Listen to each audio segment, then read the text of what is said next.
કેટલા બધા દુખાવામાં ફાયદો છે. તમે દર 15 દિવસે જો એક કરવું કરો છો તો તમારા બોડીમાં ક્યારેય રોગ આવતો નથી. એટલે એવો જ આગ્રહ રાખવો કે દર 11 હોય ત્યારે આપણે ફૂલ કહીએ જ 11 કરવી અને જ્યુસ પીવાનું, પણ એમાં મીઠું કે સિંધવ કંઈ નાખવાનું. ગ્રીન જ્યુસ ભલે પીવું પણ એમાં મીઠું તો કંઈ નાખવાનું નહીં, તો તમને વધારે ફાયદો થશે. અને ઘરે જ્યારે તમે આવું ગ્રીન જ્યુસ બનાવો તો એમાં આમળા કમ્પલસરી નાખવા. અહીંયા શિબિરના કારણે અને અત્યારે આમળા ના મળે એટલે આપણે આમળા નાખતા નથી, બાકી આમળાનો પાવડર મળે છે. જો તમે રોજે તમારું 2 ગ્લાસ જ્યુસ બનાવો તો તમારે એમાં 1 ચમચી આમળાનો પાવડર નાખવાનો. તો જો તમે આમળાનો પાવડર નાખીને ડેલી જ્યુસ પીશો તો જેમ આપણે જન્મ્યા ત્યારે આપણે જેટલી વાર ખાતા હતા એટલી વાર ટોયલેટ જતા. એટલે આપણા આંતરડા એટલા સરસ હતા, ભગવાને એટલા સરસ આંતરડા આપણને આપ્યા કે આપણે જેટલી વાર જમીએ એટલી વાર આપણને ટોયલેટ. આપણે નાનું બાળક હોય તો તમે દૂધ પીવડાવો તરત ટોયલેટ કરે છે ને, એવી રીતે એના આંતરડા એકદમ સ્વચ્છ અને સ્વસ્થ હોય. તો આવા આપણા પણ આંતરડા બની જશે. પણ તમારે રોજ જે ગ્રીન જ્યુસ બનાવો એમાં 2 ગ્લાસ બનાવો તો અડધી પોણી ચમચી આમળાનો પાવડર નાખવાનો છે. જ્યારે આમળા મળતા હોય ત્યારે 2 ગ્લાસ પ્રમાણે 2 આમળા ડેલી યુઝ કરવાના. તો તમારું આમળાથી જ તમે જેમ ગ્રીન જ્યુસમાં વધારે આમળા પીશો ને એમ તમારા દુખાવા અને બધું ઝડપથી સારું થશે. એટલે તમારું જે અંદર બધો બગાડ છે એ બધું નીકળી જશે. એટલે તમારે ગ્રીન જ્યુસમાં આમળા તો નાખવાના.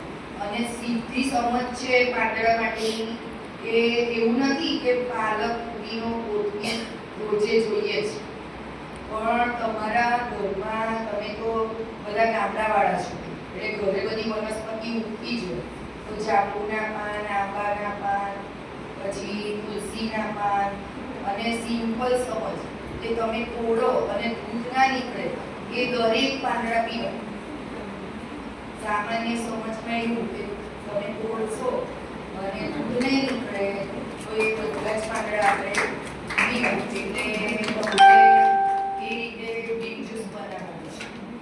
અને સવારે ઉઠીને 6 કલાકનો ઉપવાસ કરવાનો છે, પછી ગ્રીન જ્યુસ પીવાનું છે. એના પછી 2 કલાક રહીને તમે સલાડ, ચટણી, ફ્રૂટ ખાઈ શકો. અને આપણે અહીંયા જે રોજે રોજ નવી નવી વેરાયટી આપીએ છીએ તો એમાંથી બધી બનાવવી પણ જરૂરી નથી. આપણે આપણી ઈચ્છા મુજબ કોઈ વાર પેલું ઘરેલી આઈટમ બનાવીએ, કોઈ વાર બીજું સલાડ બનાવીએ. અને સલાડમાં બી રોજ અલગ અલગ બનાવવાના. તમે એક દિવસ ખીરા કાકડીને ટામેટા ખાઓ, પછી કોઈ દિવસ અને એ આપણા રોજે આપણે એક મુઠ્ઠી ફણગાવેલું કઠોળ તો ખાવાનું છે. તો એ ફણગાવેલું કઠોળ છે ને એટલે એનાથી આપણને પ્રોટીન ને બધું મળી રહે. એટલે પણ વધારે પડતું નહીં ખાવાનું, આપણે એક જ મુઠ્ઠી ખાવાનું. તો આજે સિંગ દાણા ફણગાવાય, તલ પણ ફણગાવાય. તલ બી તમે પલાળીને બાંધી દો ને તો તલના પણ ફણગાવાય. સિંગને બીજે દિવસે પણ એના બહુ લાંબા ફણગા નાખો, એના ઝીણા ઝીણા ફોડો. પછી સિંગ અંકુરિત કરાય, મગ, ચણા, મઠ આવે, મઠ, પછી એટલે એ બધાના ફણગા પડે. પછી તલ, મીઠી, એ પછી એક રચકો કરીને આવે છે એ ધરતીબેન પાસે હોય છે. તો એ રચકો પણ લો ને એ બધાના બહુ બેનિફિટ છે. તો એ બધું કેવું આપણે ઘરે જરા ચમચી જે સલાડમાં નાખીને ખાવાનું, તો એનાથી આપણે બહુ બધા બેનિફિટ. આજે આપણે જે ચટણી બનાવી હતી, સલાડ બનાવી હતું, એકાદશી એટલે તમે આવું એકાદશીના દિવસે પણ ખાઓ ચાલો. બોલો બીજું કઈ સવાલ છે? બીટનો હલવો બનાવ્યો હતો ને એની રેસીપી પછી લાડુનો બીટને છીણી કાઢવાના. પછી એમાં 1 કિલો બીટ હોય તો તમારે 200 ગ્રામ ગોળ નાખવાનો. પછી અંદર તમે પાણી નાખીને મસળશો ને તો પાણી છૂટશે. એને ઠીક કરવા માટે કોપરાનું છીણ અને ડ્રાય મિક્સરમાં ક્રશ કરીને નાખી દેવાનું. અને ઇલાયચી પાવડર આપણે જે નોર્મલ હલવામાં થોડું ઓછું નાખ્યું પણ આમાં સહેજ આગળ પડતું નાખવાનું, એટલે શું આપણને પેલો કાચાનો ટેસ્ટ ના આવે. એટલે આ રીતે બીટનો હલવો બનાવો. આપણી બધી રેસીપી એકદમ ઇઝી છે કે જે 10 જ મિનિટમાં બની જાય છે, પણ પહેલી વસ્તુ આળસ નહીં કરે.